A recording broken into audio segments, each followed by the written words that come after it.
What's up, and welcome to another Mograph Mocast. I'm Dave. And I'm Matt, and joining us today is one of our favorite people in the whole world, Mr. Jules Urbach from Otoy. It's a pleasure to be here, guys, as always. And Mograph is a supplement to our site, mograph.com, which is a motion graphics tutorial site with tutorials, plugins, podcasts, and other Mograph stuff. And on the show, we talk about everything ranging from motion graphics to Cinema 4D, After Effects, plugins, render engines, doing business, doing taxes, being a contractor, or working for the man. You can email us, info@mograph.com. Let us know what you think about the show. Questions, comments, concerns, queries, ideas, topic ideas.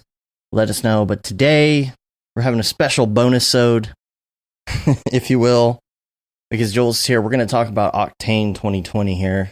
Yes. I know that a lot of people are getting their hands on the preview, and this is a great time for it because it's the holidays and everybody's rushing to finish their projects. But as soon as they're done, it's going to be like this weird time where there's sometimes not a lot of stuff to do, and it's a great time to dig in and mess around with new stuff like Octane 2020 and get your hands on that, test it out stuff. I want to read a tweet that someone said earlier, if I can find it really quick. It was from Brandon Clements.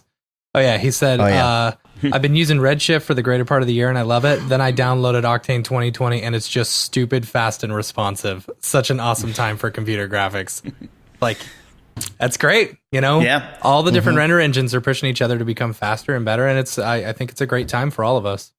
It is. It is. And for Octane 2020 in particular, it was really, one of the headline features was RTX speedups. We had never really brought that into the C4D plugin.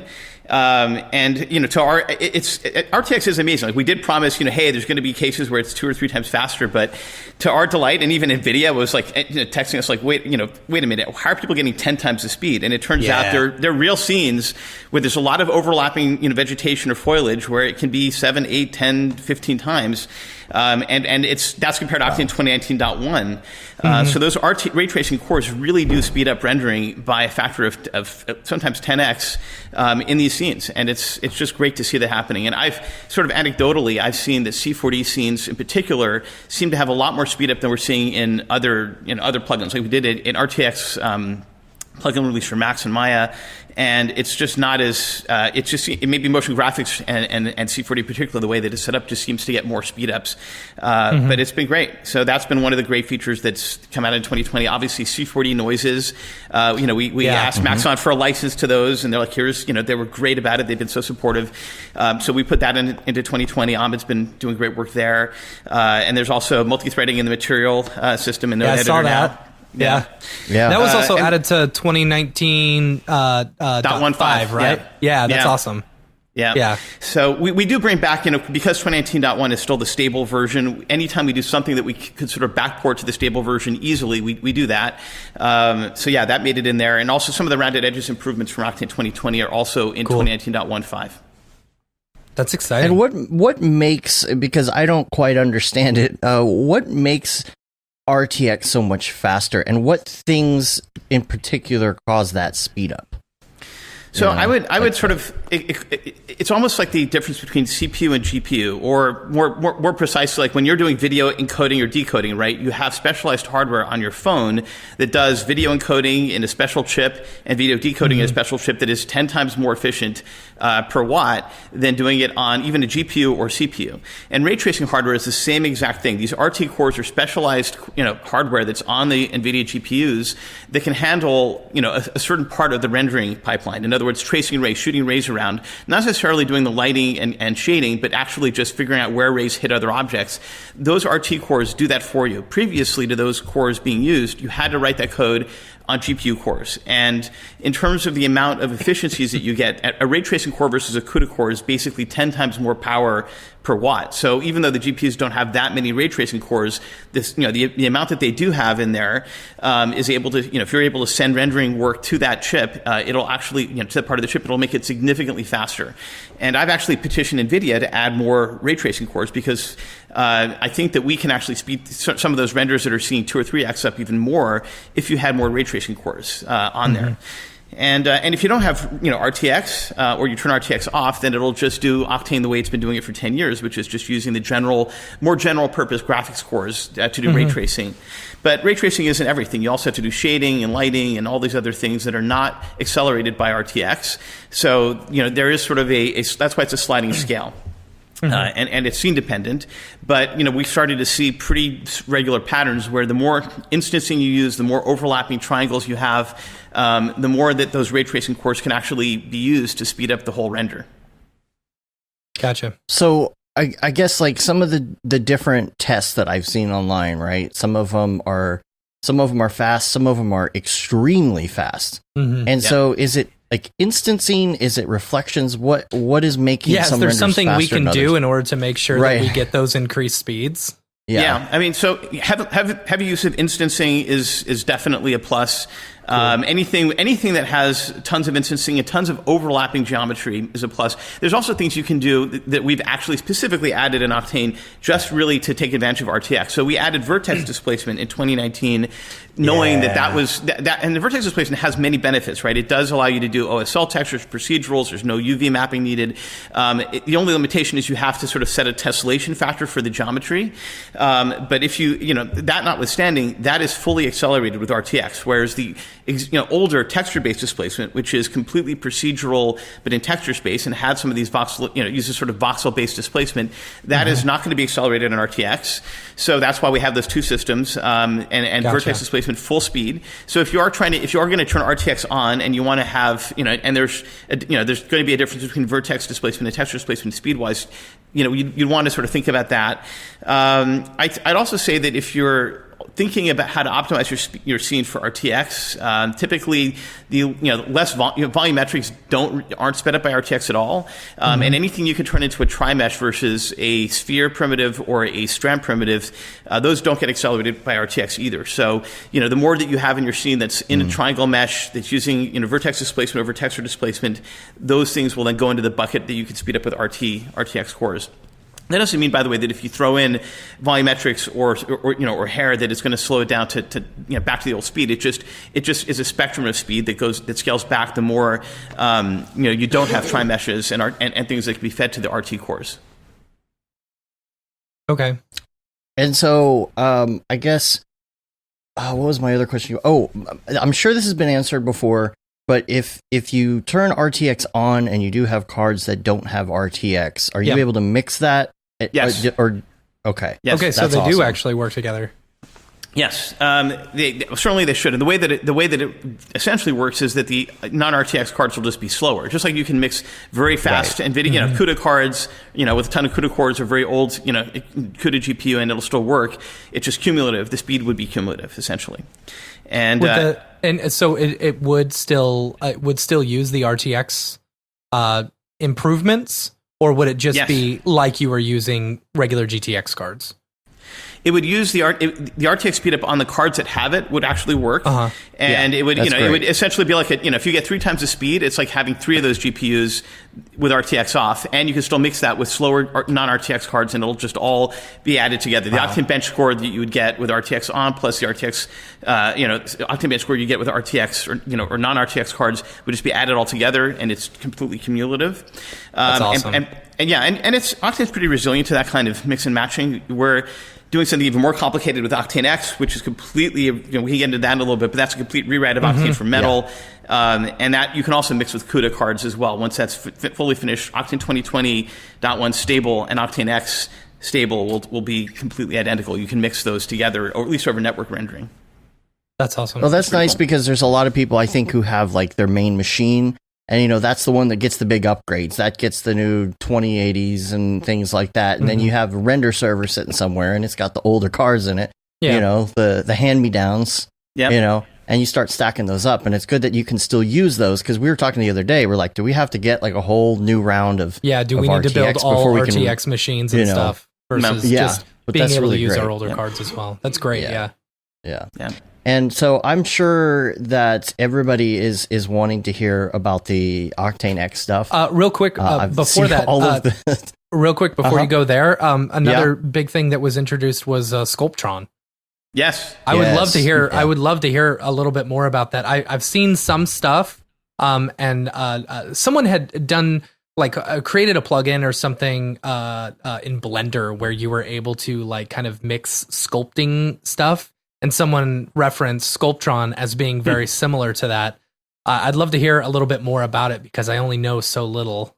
Yeah, so I'd announced that we were doing Sculptron, I think, in the fall, at GDC, sorry, at SIGGRAPH in July, and the plan was actually to sort of integrate this into the core of Octane because I wanted to have tools that were built into the renderer that could do things like, Vectron sculpting and all these other things. We also had been developing technology internally since doing tests with Facebook, for volumetric video to be able to sculpt and clean up, point clouds in time. And sort of all that technology ended up being productized. Lena Grandi, who is one of our evangelists, is sort of in charge of Sculptron, and it's a tool that we felt needed to happen because there's not a lot of really good sculpting tools that deal with temporal data or even procedural data. So it's not ZBrush. It's different than some of the other sculpting things out there, and maybe it's a little niche, but when we put it out there only a couple of weeks ago now, there's a lot of demand. We got a lot of downloads, and a lot of people really love it. So we're about to put out the second release for it. It's still alpha next week, and I think that we'll keep it as a standalone tool, but eventually we're going to work it into as a module that could go into Octane, so that in the Octane viewport you can actually do live sculpting, live instancing, placement, and things like that.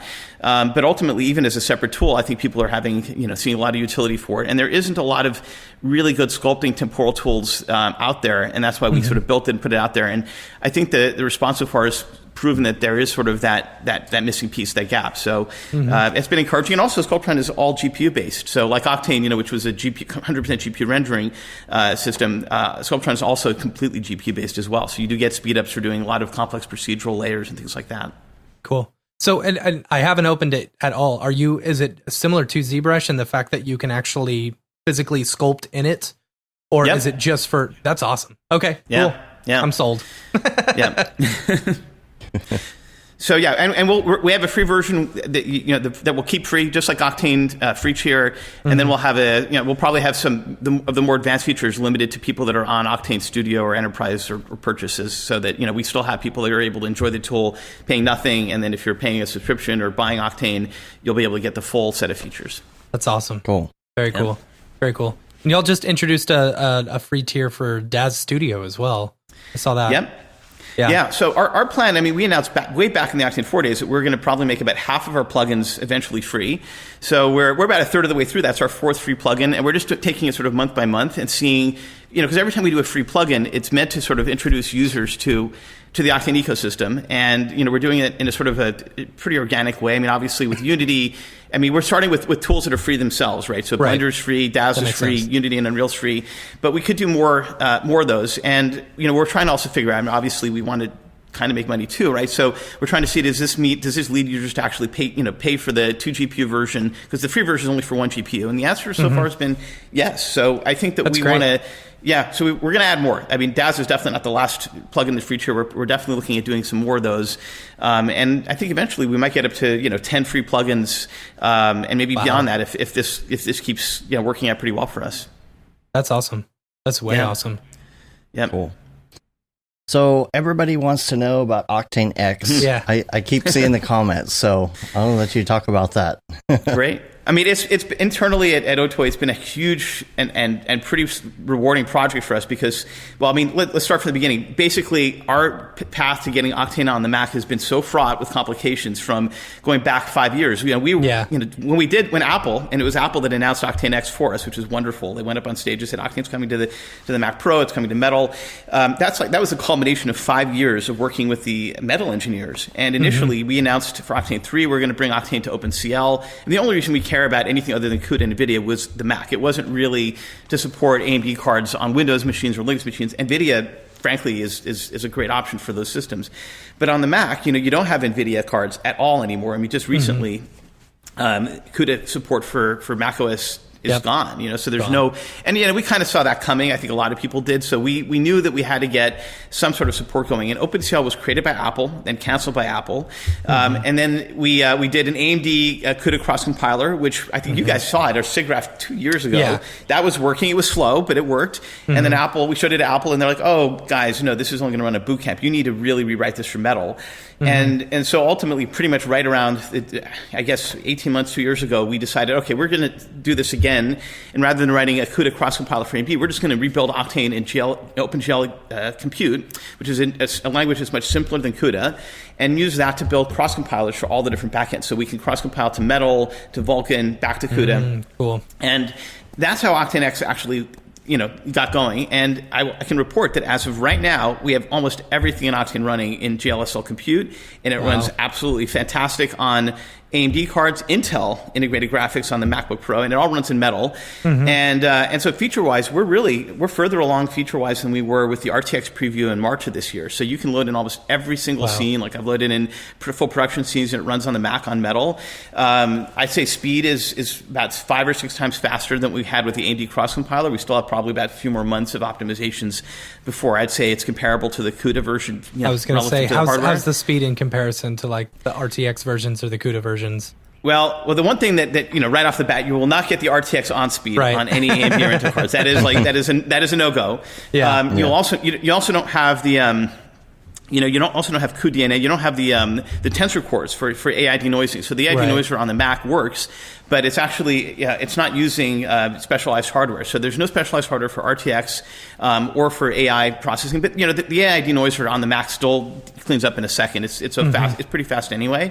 And RTX on is just not going to happen on Octane X on AMD or Intel chips. But I will say that I think everyone in the graphics chip space, since NVIDIA announced RTX on, is going to probably be working on some form of ray tracing hardware acceleration. Like AMD's announced that the I believe the PlayStation 5, the Xbox, whatever, the new Xbox is going to have ray tracing hardware acceleration. We partnered with Imagination Technologies long before RTX because we believe in ray tracing hardware. And so there are other people that are working on ray tracing hardware acceleration. It may be a couple of years before you see that, but it's not going to be exclusive to NVIDIA. Although NVIDIA, I think, is so far ahead, it's going to be. We'll see how others catch up. For sure. So the reason we actually are ready to put out a test build of Octane X. The only thing that we're waiting on is a version of it. Only works in 10.15, by the way. It does not work on 10.14 or 10.13 because we need absolutely the very bleeding edge latest Metal drivers for all of this to work. And to that point, there's a couple of things that we've asked Apple to support that we need for a full version of Octane that they're working on, and it's going to be in some, I think it's 10.15.5 or something like that. So once that version of that is out there, we can put out a preview, and that's what we're waiting on. That shouldn't be more than a few months from now, and we could probably, maybe if we wanted to work on putting out a preview for a slightly earlier build, we could, but it would be missing some features like OSL, which is one of the, which is something that it's a huge feature in Octane, and it was a lot of work. Probably out of all the things we had to port over to Metal and the new GLSL compute framework, OSL, the compiler, which we wrote ourselves on CUDA, had to be rewritten, and it was months and months of work.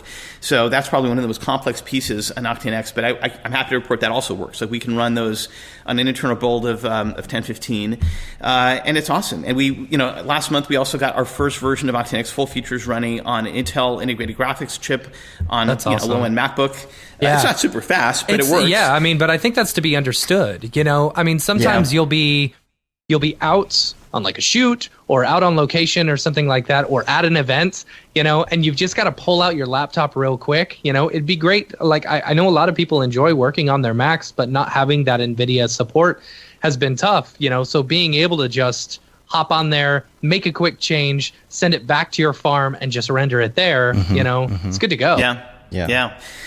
I think I'm looking at the comments here. I can't see all of them but somebody's asking about the iPad version.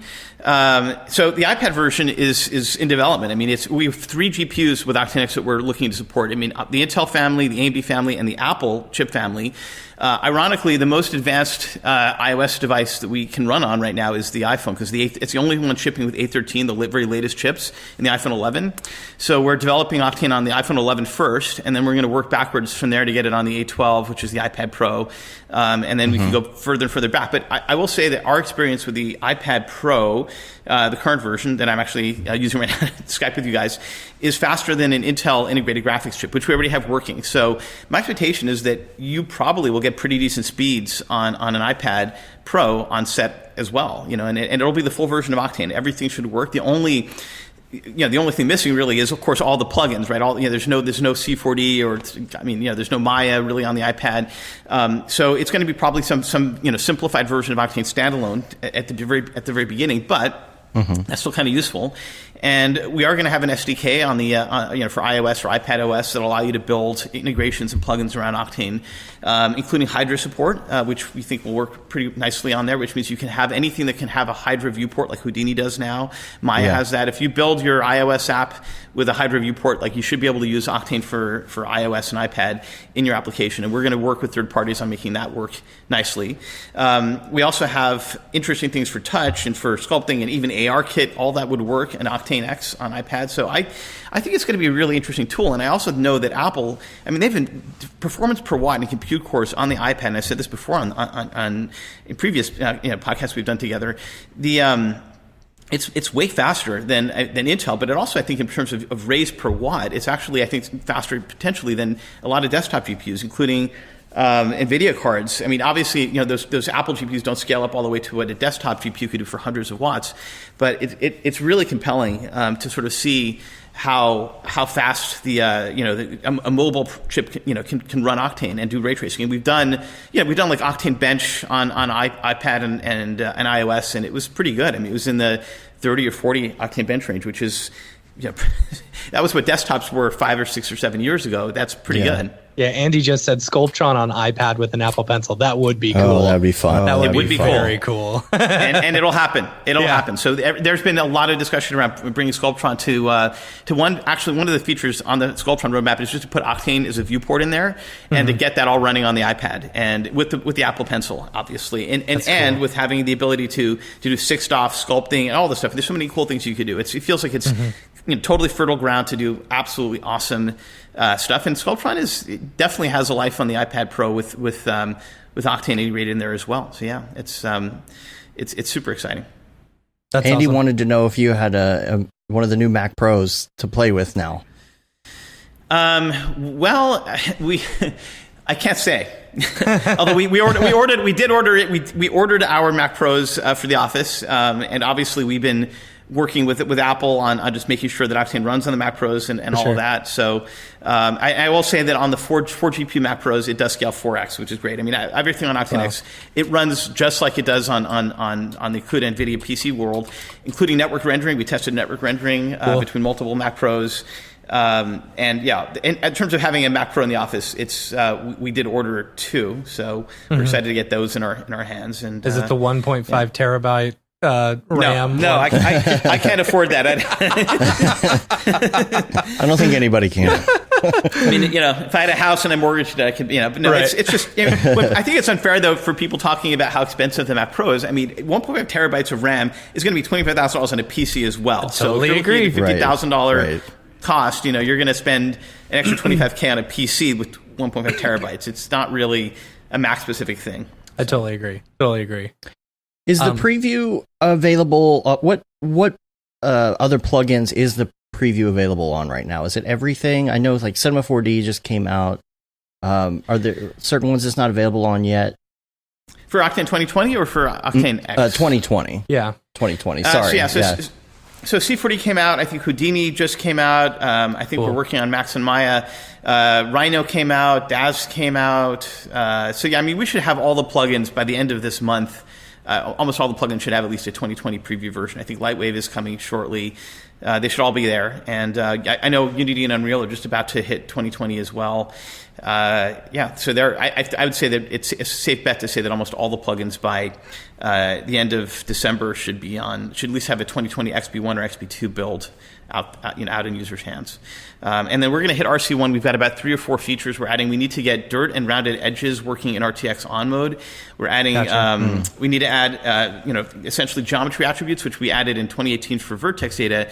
In 2020, you have that now for spheres, and we're going to add strand primitives as well.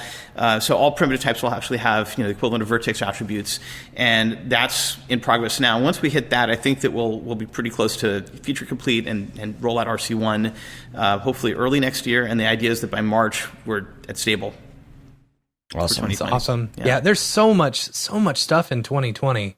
Random walk, SSS, the Maxon noises, ACES support. That's awesome. The split, that's one of the things right now is like camera. That's so cool. Yeah. A lot of people are just trying to skip as much post work as possible and make it look as final as possible in the viewport. And there's a lot more tools for that. I love the optical stuff and the optical vignetting. Also, the sky model. There's the new sky model as well. What are the differences with the new sky model? So the Hosek Sky is based on a paper for a more advanced sky model than we've had in previous versions, and so we did get some requests to add it. And at this point, I mean, we have our own ideas for features like, Spectron has polarization and fluorescence, which are in progress. But whenever we get a lot of user requests, like ACES was one of the top ones, we're like, we have to prioritize that. Like every time that there's more than 10 top users asking for something, that goes to the top of the to-do list. So, and the Hosek Sky did get a lot of requests. So like, can we get this specific sky model? And like, okay, we'll do that, and we'll try to make it even better. And since Octane Spectral, we'll see if we can put in some really cool features in there.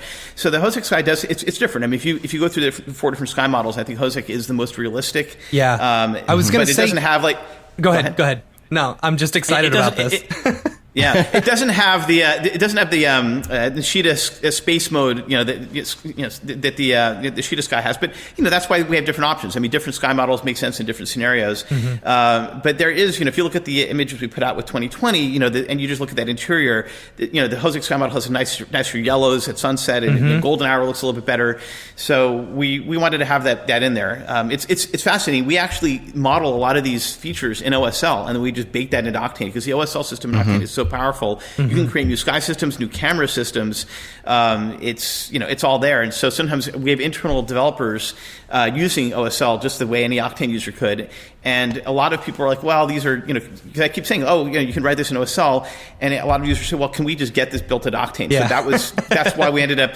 And another thing that came out with 2020, but also is available all the way back to 2018, is you now have in LiveDB tons and tons of third-party OSL shaders. Utility shaders. A lot of people say, the utility shaders in Octane are minimal. Well, that's because we have OSL. You can write anything you want. You can write stage shaders. You can do, all these things in there, ray switches, all that. So we just threw that into LiveDB, and that way we could just keep adding these features, even retroactively to previous Octane builds. And it's a pretty robust library. I will say that thanks to Arnold's robust support of OSL, and the team there doing some, really putting out some amazing shaders. We just, some of those, a lot of the shaders that are in our LiveDB came from, the Arnold's guys and their community there. And so big shout out to those guys for just making OSL even more useful to all of us. And obviously a lot of renderers are now adding OSL too. So it's great. It feels like it's a really great utility to expand upon. What about the hair material?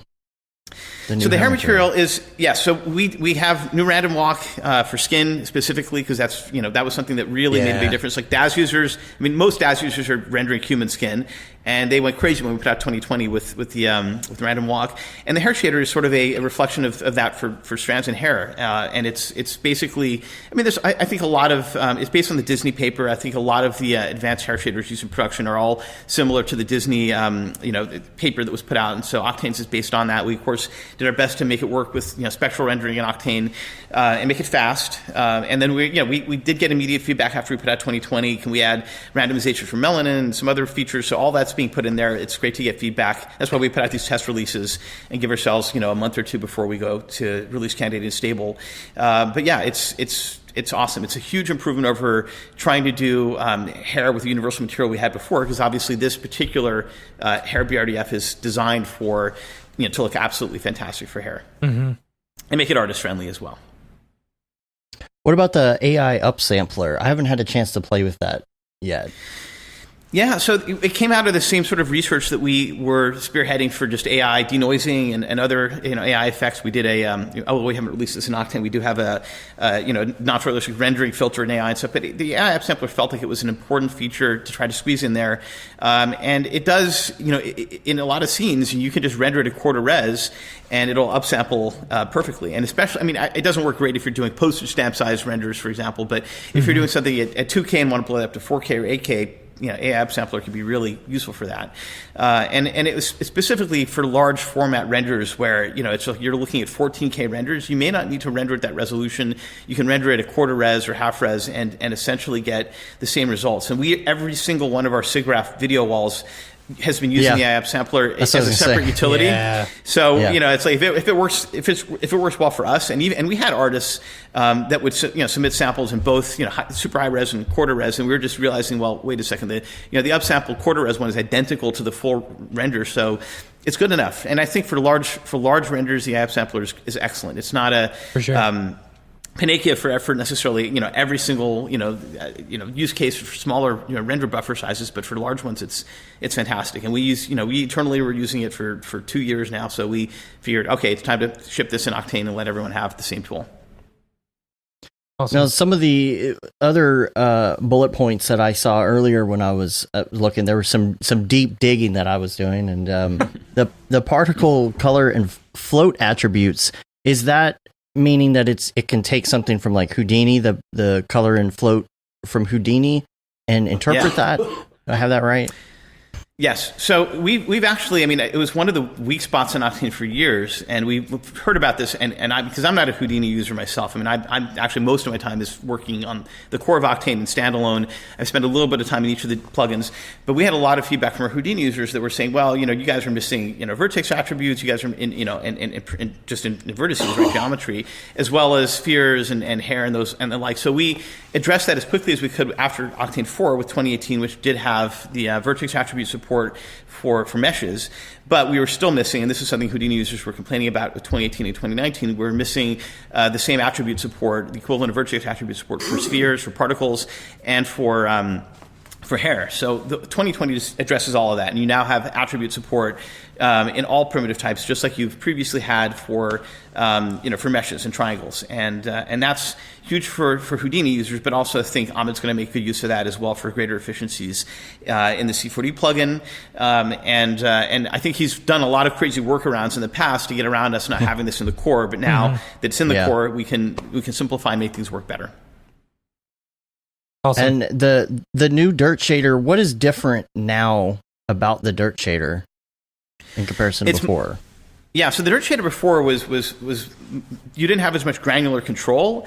A lot of users were asking for directional dirt, where you can have dirt actually, dirt is really just ambient occlusion rays that you shoot out from a point. And so you can now control sort of how those rays get sprayed out. You can put them in a funnel, you can control, you can even send, sort of procedural textures into how that funnel is shaped.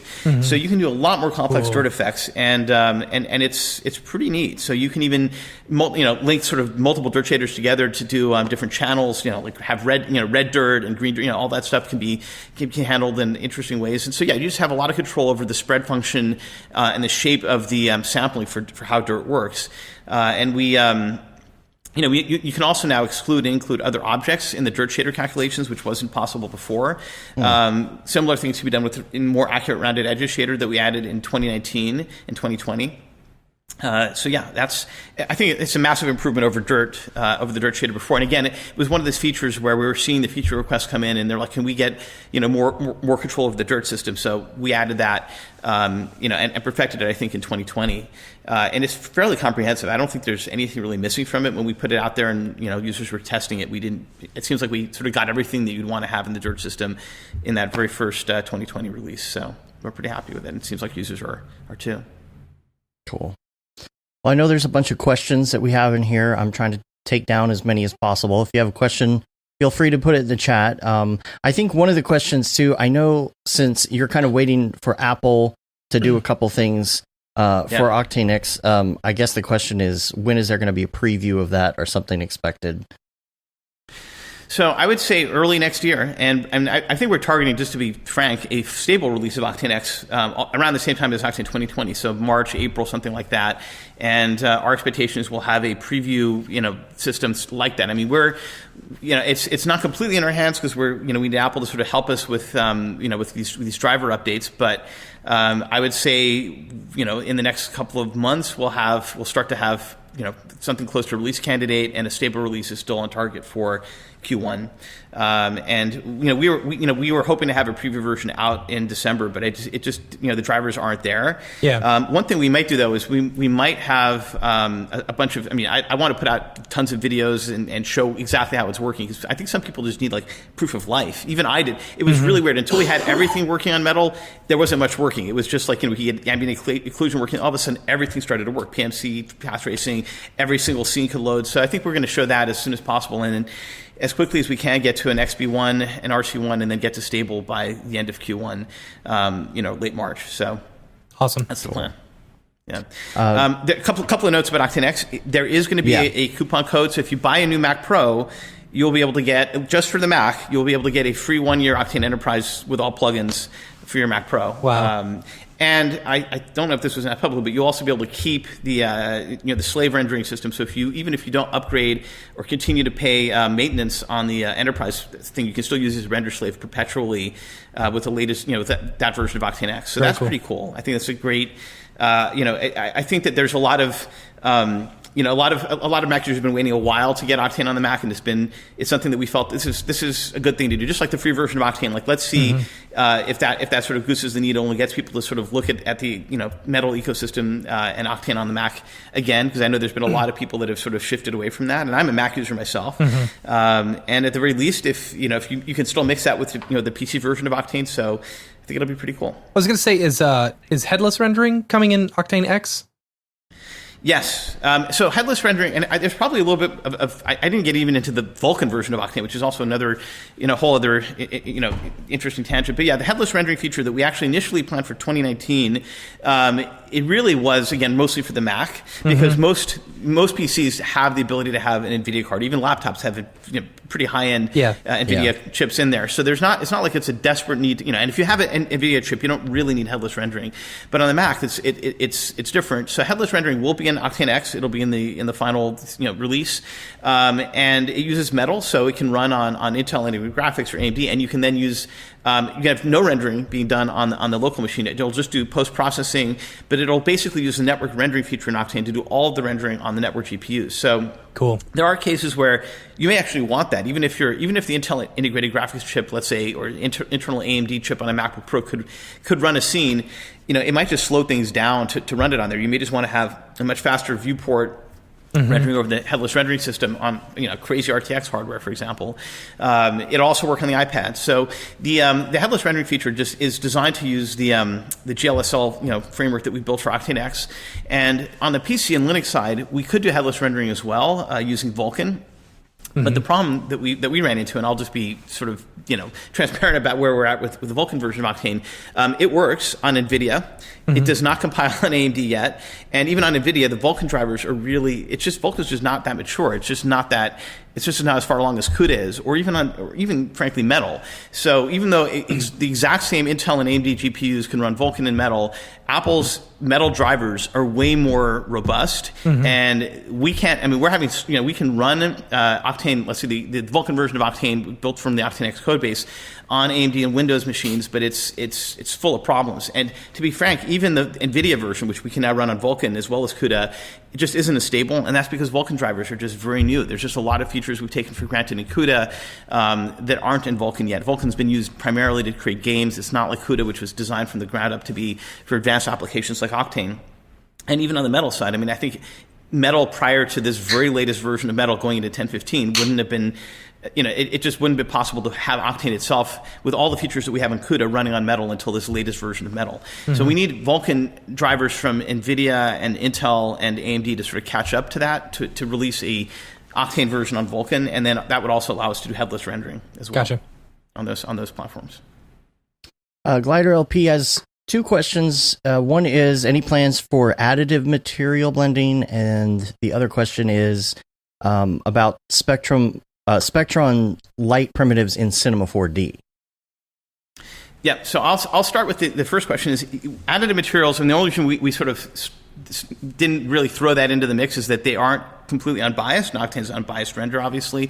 So we don't want to create anything that's not energy conserving, but we could create effects that are similar to that, and we are looking at doing something like that. Like the composite material that we added in 2019, we could add a pin that says make this composite material additive and come up with a way that's still energy conserving, but that still maybe adds the emission channels or emission pieces together, things like that. So that is on the roadmap of something to explore, because obviously at the end of the day, being unbiased and physically correct energy conservation, I mean, you can have a tuned material in Octane and break all that anyway, right, and make it all look non-photorealistic. So we want to provide more artistic tools. We are looking at that. It's a great question. So I think it'll happen. We'll probably do a pass at making something along those lines happen in the 2020.2 release cycle. Same thing with nested dielectrics, which is another 2020.2 feature we're focused on. As far as Spectron primitives, that's really something that each plugin sort of has to do something with, right? I mean, it's essentially in the core of Octane now, you can have quads, you can have spheres that are really efficient. Like those basically are, I'm not going to call them biased lights, but they get sampled completely differently than having a mesh primitive that's a sphere mesh or a quad mesh. They're much less noisy. And so just like we did with scattering depth being set to 1 and other things we did in 2018 to really give you much faster speeds for volumetric rendering that were similar to biased rendering methods, but still kept Octane's unbiased quality, we're doing that. That's what the Spectron primitives are for. There's never been anything in Octane that makes any distinction between any of the different mesh light emitters. This is the first time, that's why Spectron was created, that allows the developers, I mean, we're probably going to have some sample built-in Spectron lights, like cones and things like that can help with that. But it's going to definitely make a big difference with particles and area lights. And so I think that it probably, in 2020.1 stable in the various plugins, I think you'll start to see support for that. I know Ahmed's already working on quad light support and sphere light support. And they essentially resolve noise about 4 times faster for direct light bounces than just normal mesh light emitters. And I think if you did this in Arnold or Redshift and you tried to do the same thing with mesh lights versus the built-in light primitives, you'd see the same sort of delta. So that's why it was important for us to add it in Octane and to make it work in a way that didn't break fundamentally Octane simplicity. And of course, this energy conserving nature and spectrally correct nature of the renders you get. So I'm pretty happy with that, and I think it'll definitely make significant speed boosts, just like AI Light did, and of course other things we've added over the years on the shading side. And RTX, of course, can accelerate tracing, but it doesn't accelerate shading. So things like Spectron light primitives is our approach to solving speed issues on the shading side and improving that even further. Cool. Now I got a couple questions from Tokyo Megaplex, and he always asks stuff that's over my head. So I'm going to try my best. He says, have you looked into gradient domain path tracing or any other cool, more cutting edge ray tracing techniques for Octane? Yes, the answer is always. Every single research paper that comes out, we've got a team that's essentially the Brigade team is always doing advanced R&D work on that goes into future versions of Octane. And yes, we have looked at that. We've also looked at totally revamping the caustic system, and Corona had great caustics. They just added, there's papers on all of that stuff. So there's a huge amount of work that we're going to be doing on just speeding up the shading pipeline. I mean, I think NVIDIA has done everything that's necessary on the tracing part of rendering with RTX. So what's left in terms of improving speed is really going to come from shading optimizations, and that work is going to go just into Octane transparently. I mean, ultimately, it should just render faster and faster as we add some more, some of these optimizations and improvements. But there is another thing that we're working on, which we announced along with Sculptron at SIGGRAPH, which is Brigade RTX mode. So without breaking, I mean, there's only so far that we want to take speeding up the shading pipeline before we start to get into something that would affect the quality of Octane.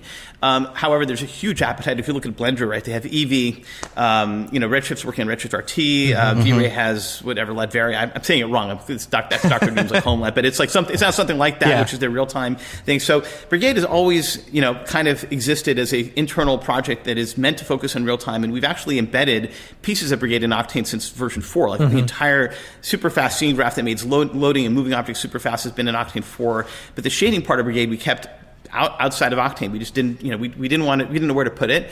However, with RTX, there is a reason for us to revisit that, and that is that if we basically have improve Brigade's quality and sort of embed that in Octane and sort of have it as a separate kernel, like real-time preview mode instead of PMC or path tracing or direct lighting or info, and you just want to have that, and yes, the quality maybe goes down somewhat, it's not spectrally rendered.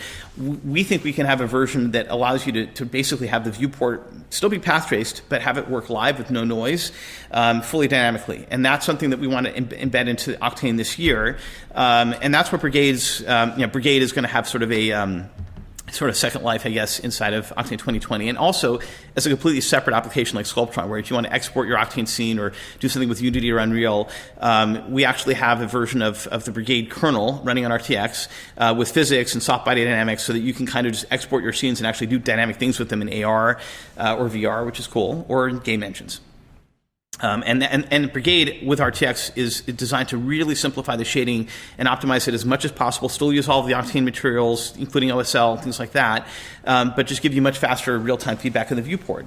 And in the case of in certain areas, you can also bake some of the Octane effects and some of the things that Octane does into faster versions that could run in the Brigade RTX mode. And that's going to be actually something that will be working and built into Octane itself across all plugins, but also as a separate module that you can use to power live games and VR and AR experiences, even on iPhone and iPad. Wow. Cool. Okay, the next one from Tokyo Megaplex. Also, would it be possible, like with automatic parameter control for MLT, to mix PMC with path tracing intelligently so that you can get things like nice caustics where you have them without slowing everything down? Yes. I understood some of those words.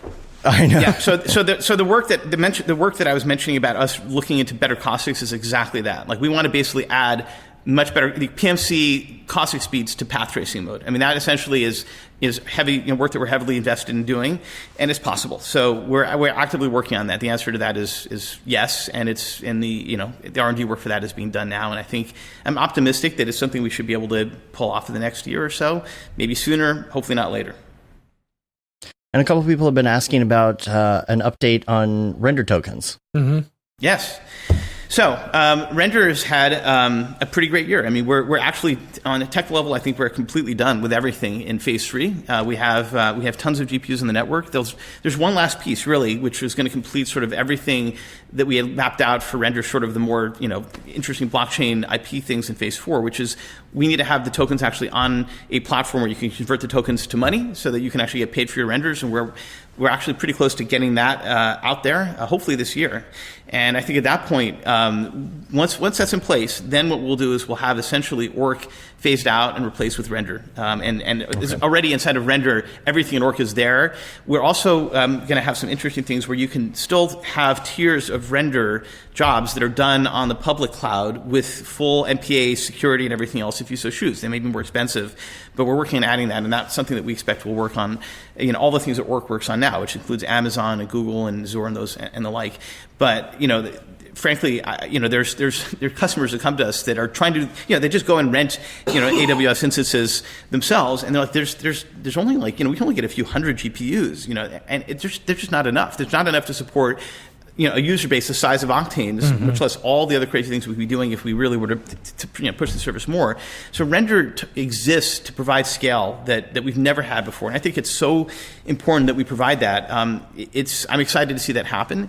And the other thing that I've sort of come to realize is that the one thing that we don't have just yet in Render is that security level that you do get with MPA certification for Amazon and Azure. But we are part of Mesa, which is the body that essentially Google and Azure joined to get their certification for doing studio work. And we'll let, if you have a giant render farm and this is what you want to be doing as a business, we can help you get Mesa certified so you can start to take over the studio jobs even on the Render network. But as I said before, one of our surveys, user surveys, 70% of users don't really care about the absolute worst case scenario. I mean, if your data is end-to-end encrypted and you have to worry about maybe an adversarial person on a GPU sort of pulling data from GPU memory, which is hard to do, most users are like, well, we'd rather just have cheaper renders and not worry about that. And frankly, I think that is true because there's a lot of render farms, third-party render farms, where user files are just stored on the desktop and then somebody's got and they're not protected at all. And yet there's a thriving business around small third-party render services that are they don't have great security, probably less security than what Render is going to be doing headlessly on any untrusted node. And then, separately from Render, we also want to support farms better. So PixelPlow, I mean, you guys are the reason why we have PixelPlow support as of now. I've used it many times since. Yeah. So I think, and I noticed Ty was asking about support for other plugins. So we're going to, once Octane 2020 is done, we are going to support C4D plugins on PixelPlow and potentially a couple of other farms as well. It's just a lot of work to support the plugin system ecosystem, and Ty's been awesome. PixelPlow is awesome, so we'll have that. And then for anything other than C4D, you could still use Orbex exporting. But there's also a lot of work that we're doing, frankly, to get Orbex exports to be even more compact and also export faster. So that works, going to be done in tandem. Cool. But I think that if you want to use your C4D files in PixelPlow with Octane 2020. We're going to make that happen once 2020 is stable. That's cool. That's awesome. Yeah. Oh, one other thing about Render is when we finish the metal port, you'll be able to run render jobs on your Mac, your MacBook, and your iPad and iPhone. Just set my iPad Pro to the side and start making money on Render, right? There you go. Yeah. And I don't think people know this, but the 1 terabyte iPad Pro has 6 gigabytes of VRAM. Jeez. Did not know that. And it's not perfect. I think it's like kind of split in 2 tranches. So you have to do something special to get each of the 3 gigabytes sort of linked together. But 6 gigs of VRAM is actually pretty good. Yeah. For a lot of jobs. And that's a limiting factor. I mean, ultimately, other than speed, it's just video memory. Obviously, out-of-core doesn't even matter on the iPad because it's unified memory. But that 6 gigs can get you pretty far. And we can also compress textures on the iPad much more than we can on the PC side. So we can get 8-to-1 texture compression in hardware, which is trivial. On the iPad, we can do 100-to-1, 90-to-1. And the one person that like called me out on that was asking, how are you doing this, was John Carmack, which, friend of the company, and he actually stopped by Otoy a week or 2 ago.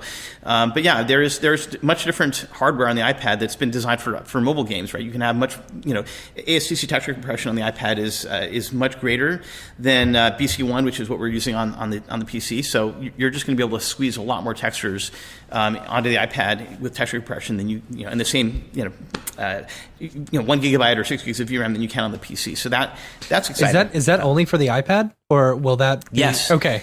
Interesting. It'll never be on desktop GPUs. And the reason I know this is I've been asking NVIDIA for years to say, can you guys add this? And they're like, no, it's like a really big deal to add this kind of mobile texture compression on a desktop GPU because it's so expensive. It takes up a lot of space. Mobile devices need it, and they just don't want to put it on the desktop GPU. So sadly, no, there's no roadmap for that, at least on the NVIDIA side, as far as I know. But it's still not bad to have 10x texture compression or 8x texture compression on on the PC. And of course, you do have things like out of core on the PC and NVLink, which we fully support, which ameliorates some of that not being able to have that sort of advanced texture compression. For sure. Something that we haven't had a chance to talk about on the show yet. We'll probably talk, of course, a lot more about it next week. But Joel asks, what are your thoughts on the Maxon Red Giant merger? I mean, I think it's cool. We've worked with the Red Giant guys in the past. I haven't, I think it's great. I mean, I think Maxon's a great company. Let me, and by the way, I mean, just to sort of, explain sort of how we got the C4D noises, I just, called up Dave and I said, dude, can we get the C4D noises? Like, absolutely. Like, they're a great company. So I think that anything that sort of they take over, and that includes Redshift as well as Red Giant, is going to have a very bright future. I believe in them. I mean, obviously for us, we're just we're incredibly indebted to the Maxon ecosystem, and I think that it's going to be great, and it's interesting. So I'm curious to see how it sort of all fits together. I mean, obviously Red Giant is more of an After Effects in the After Effects ecosystem, but I can totally see where these things could all sort of converge as well. So I think it's great for users. I mean, for sure. and Cinema 4D by Maxon says, we love you too, Jules. So I want to keep the chat open for more questions if there are any. We've covered an awful lot. I guess if there's any other little things, maybe somewhere along the lines of stuff that was already in 2019 that has been improved in 2020, like Cryptomat, things like that. Are there any? What are the differences? What are some of the improvements in those areas? Maybe if there's anything we haven't covered, I don't know. We might have covered everything. Yeah, I mean, there's so much, honestly, and you know, there's also 2019.2, which never made it to a C40 plugin, and the story behind that is kind of simple. Like, we were using Vulkan to get the RTX speed up in 2019.2, and we were ready to put that out there really shortly after SIGGRAPH, and the Vulkan drivers again were causing huge issues on Windows, and NVIDIA and us looked at this and were like, oh, there's no way for either of us to fix this. This is a Windows issue. Microsoft needs to help us. So that's when we decided, okay, we have to scrap 2019.2 development so that we can rebuild RTX in Optic 7, which is a brand new API that NVIDIA only put out, 3 weeks before we released Octane 2020. And that's why some of the features from 2019.2 only appeared in 2020 for the first time in the C40 plugin that just came out. So it's sort of a gradient. I mean, there are always things that we're improving. I think for the most part, speed, everything speed-wise that we've improved from 2018 to 2019 to 2020, we're always working on getting like another 10% speed here and there, or 50% speed. And, you know, even with RTX off, I think 2020 is just, I believe, in a lot of cases, like 10 or 50% faster than 2019.1 was. And there's still more work to be done there. But yeah, there's a ton of little things. The big features are, of course, all in the release post, and you can look through all of those. Mm-hmm. There is work that we're doing around Vectron, which is interesting. So you can do Vectron volumes now, which is pretty cool. And we also have volume displacement, which I think is pretty neat as well. So there's a lot of those things have sort of been have been improved a lot behind the scenes. AI denoiser, of course, had a significant speed boost, quality boost with 2019 for volumetrics. We're also for 2020 doing another pass, retraining the entire data set with brand new scenes, including top of the old ones. So that should improve the quality of the AI denoiser by 2020 final. And yeah, I mean, there's off the top of my head, I think we've covered a lot of the new features that are in this update. That's awesome. Casey was asking about, I know there's an interest form on the Render Token website. Are you still taking beta applicants, or is that kind of on hold right now, or? Oh no, we definitely want to have more beta testers, and if you want to join, please just shoot us an email or go through the website. We'll happily add you on there. I think it'll be kind of once we put out the non-beta client, which I think we're there from a technical perspective. I think we're just waiting to have the platform where you can exchange the render token for fiat essentially done. Mm-hmm. But after that, it'll just be it'll be available to anyone that wants to join, and we actually do encourage users now that want to be part of the beta to sign up. We get inquiries all the time. We add people all the time, so it shouldn't be cool. Complicated process. And just for those who haven't used the render token client, the way it works is it's like SETI at home. It's like a little system tray app. You just turn it on, and it just in the background it'll just run jobs, and you can see a little bar that's showing you what you're doing. The other thing that we're probably going to throw in there at some point is hash miner that just keeps on going. Yeah.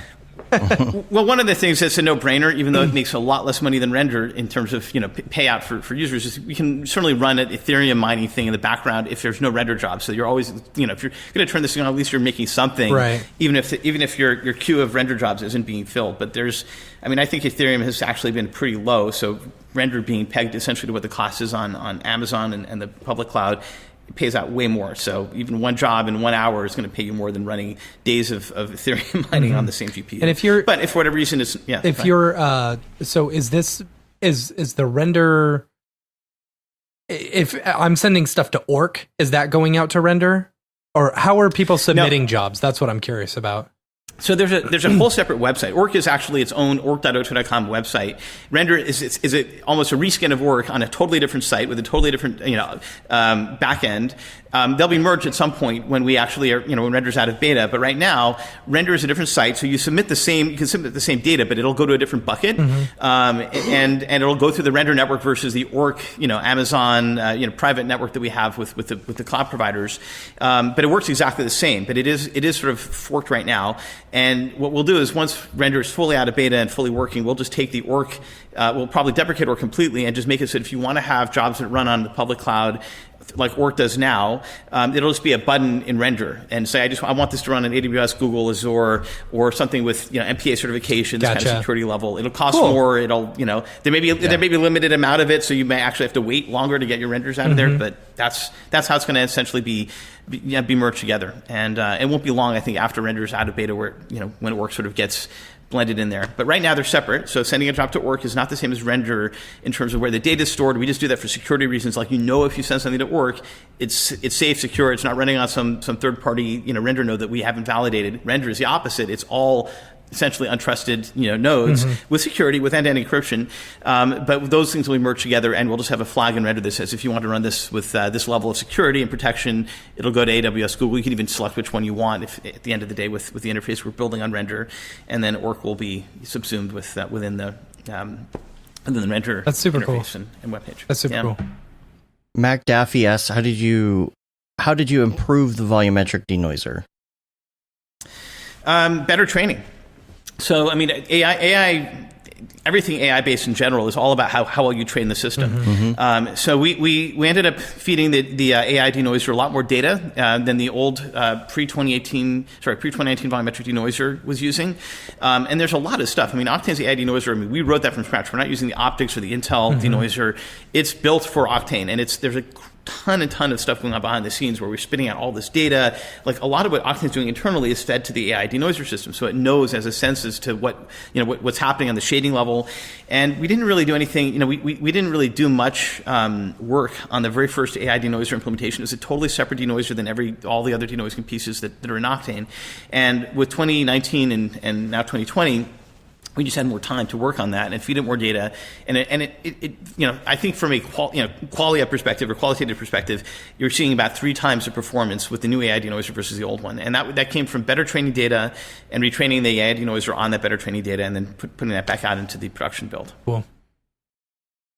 Very cool. I know that people ask a lot about temporal denoising. We are working on that. Oh yeah, that would be awesome. Yeah, so we are working on that. It's like we built a couple of versions of it, and it's okay. So we want to see if we can get it to be even better. I think some of the things we found is that there's still improvements to be made in this, sort of the single frame denoising piece first that we want to finish up, and then go back to the temporal denoiser once the still denoiser is actually improved. And we think we can get even more improvements out of that. And there's also other things as well. We want to sort of finish the 2020 feature set. We added a lot of crazy stuff even in 2019, like layered materials, Spectron. We have Spectron lights now and everything like that. So I think once all these features are kind of stable, we'll revisit both this, the still image denoiser in 2020.2, and then also take another stab at temporal denoising. Awesome. I'm looking forward to that. We covered a lot. Yeah, we did. Yeah. But I think that the question, of course, without any spoilers, the question that's on everybody's mind was, how was the Star Wars premiere? Yeah. Oh my God, it was incredible. From an experiential level, it was mind blowing. J.J. Abrams is an Octane user. I've known him for 14 years since I started Otoy, so he's been a friend of the company and a friend of mine. And so I'm not ashamed to say I begged him for for a +1 and a ticket, and he obliged, and he gave me amazing seats. That's awesome. I love the movie, obviously. I like the sequel trilogy a lot. I love Rey, and it's really her story. So I'm not going to spoil anything. I know most people haven't seen it yet. But the experience itself was amazing. Like, I saw Ian McDermott, who plays Emperor Palpatine, and Anthony Daniels, who plays C-3PO, and it was just an amazing experience. And the way that they did it, I think they do this for all the sequel Disney Star Wars movies. They take over Hollywood Boulevard, and you have the Mad Chinese Theater where Star Wars premiered, right, which is where we saw it. The Yale Capitan, which is owned by Disney, the Dolby Theater, and they just allow you to go in each of those 3 theaters, and it was just an incredible experience. Oh, man. And yeah, I also love The Mandalorian, by the way. So it's I'm not just a Star Wars movie fan. I think it's fantastic. It's awesome. There's a lot of advanced stuff they do on The Mandalorian, by the way, using real time, LED lights and everything to do previs in real time, which is fantastic. Yeah. So I think the future of real time and offline rendering are going to definitely be merging. And guys like Jon Favreau just have really a good sense of how that's going, and are leveraging that today, which is really cool. Very cool. Yeah. Yeah. Kevin Rupp says this is the way. Yeah. I know some. You haven't seen episode 7. I haven't seen The 7 Mandalorian yet. so. No. All right. We won't. I won't. It's such a great show. Oh my goodness. Yeah, no spoilers. I got about halfway through it last night, but it was really late, and I fell asleep at the end, so I got to go. No spoilers. I've spoken. Yeah. Oh man, I think that's it. Unless anyone has anything else, I think we're gonna wrap it up. That was really great. We're glad you took the time during the holidays here to come and hang out with us. And yeah, Jules, as always, we totally appreciate it every time you come on. Oh, always. It's great to hear from you and from the company about, like the plans and what you've got and all the new, features and stuff, because, sometimes a new update or something, you never really get a chance to like dig into everything. And so you kind of just, you never really know it's there, but it's great having you on talking about all the different features so that we can kind of get a little bit more pumped about it. Well, thank you guys for giving me the opportunity to come on. It's always a pleasure. I love being on your guys' show, and anytime. It's always a pleasure. Thank you so much. All right, we're going to wrap it up. Hopefully, we'll see you at NAB this year. Yeah, absolutely. Yeah. Of course, absolutely. Cool. We'll be there. Awesome. Cool. We'll be there. All right. Make sure you follow Jules on the interwebs. Where can people find you on like Twitter, Instagram, all that fun kind of stuff? Well, on Twitter at Otoy. I share the Otoy Twitter account with a couple of others, but it's mostly me. And on Instagram, just Jules Urbach, Jules.Urbach. And of course on Facebook. And of course on Facebook. Yeah. Yeah, Facebook. I mean, there's 35,000 Octane users in our group. It's great. I try to respond to every single one of them. So I think, Facebook's a great resource for... You do a good job at that, too. I see you there all the time. Yeah. Yeah, even on our Slack, too. It. Like, anyone asks a question, you're like, boom, I'm there. Yeah. I'm always there. I love it. Appreciate that, yeah. All right, well, we're going to get out of here. Make sure you check us out on iTunes and all the things. We're on Facebook, Twitter, Instagram, Periscope, YouTube, Mograph.com, of course. Check it all out. And we're going to get out of here. Make sure you join us on Monday for the holiday episode with David Ariev and EJ Hassenfrost, because we're going to be chilling by the fire, drinking whiskey, and taking phone calls from people. So we're going to get out of here. So until next Monday, I'm Dave. And I'm Matt. Have a good one. Later, yo.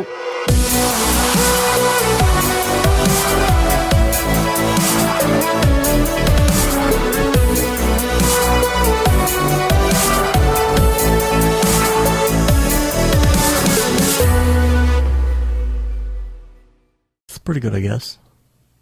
Mograph.com, an online resource for motion graphic artists. Start your week with the Mograph podcast. Industry news, interviews with your favorite artists, and terrible humor. Watch live shows and interviews from Mograph events like NAB, SIGGRAPH, Half-Res, and local meetups. Our Mograph Talks feature live demos and motivation from artists all around the world. Sometimes you gotta make stuff that you're not gonna put on your reel, and I'm not here to judge. What if Rick and Morty show up for the countdown at midnight? That's where I peaked in life, in my career. We gotta stop this thing, Rick! It's gonna kill us all! Hear from the people that create your software, design your render engines, and artists that are changing the face of modern motion graphics. You get that render done. Yeah, you better frame what? Mograph tutorials and online classes will teach you about Cinema 4D, After Effects, as well as other popular software and render engines. Throw in the HDR Studio, take the render settings, pick the HDR, put in a reflection, and gorgeous. Branch into new software. Learn time-saving tips, techniques, workflows, and lessons that'll keep you up to date in the world of motion design. Oh, brother, those are some of my favorite elves. I love projects that scare me. When our art director comes to us and asks for something that I had never done before, man, it gets me pumped. Join the conversation in our live sessions. Check out our plugins, or join the hundreds of daily active users in our Slack channel for technical help, advice, contests, or just to joke around. Real nice banana. Yeah, that's so funny. All right. I'm going to live forever. Subscribe today and get the latest updates on our YouTube and other social media channels. Take all your dreams and just do it! We don't care how you get here, folks. Just get here. Subscribe to Mograph.com.